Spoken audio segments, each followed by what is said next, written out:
Good morning, you guys. I hope everybody's doing well and that you're trying out the spending plan learning activities that I posted.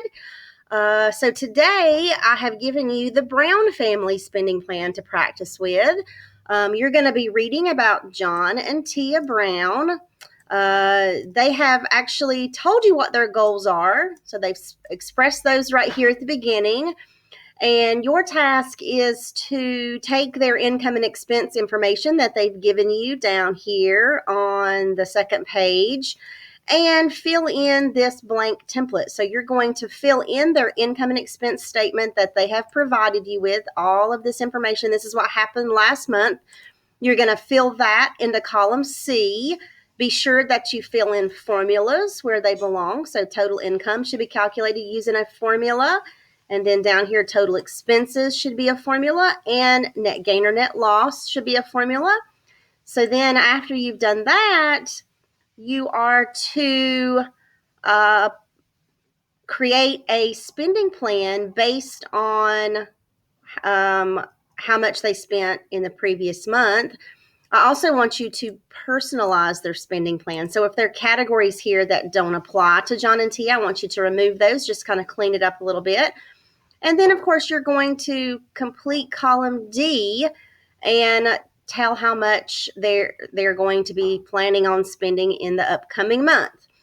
You have to make sure that you address these goals that John and Tia have told you that they want to accomplish. So make sure that your spending plan is adjusted to make these things happen. And when you're finished, you are going to answer these follow-up questions. So you'll tell me which expenses you decreased, which expenses you increased. Remember, you can always add more rows if you need it by clicking in this box and hitting the tab key. It'll make some more rows appear.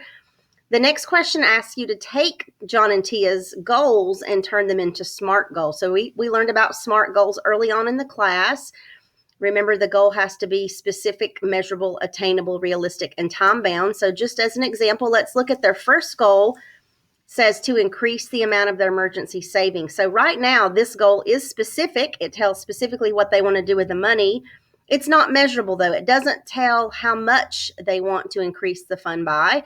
It's not attainable because it doesn't tell their plan. How much are they going to be putting in every month to this emergency savings plan to get to that ultimate amount? It's not realistic. It doesn't tell what they're giving up.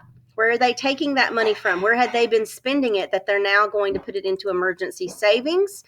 And it's not time bound. It doesn't tell us how long is it going to take them to get to that amount that they're aiming for. So I want you to do that with all four of the goals. You're going to make them into SMART goals.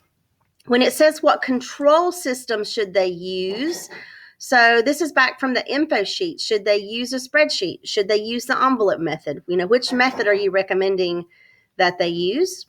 And this is just a question about some of their habits of eating out and that they want to increase their grocery budget. So after you've done it, you want you to go back and making some additional changes. And then you'll tell about how using this budget would help the Brown family. And that's it.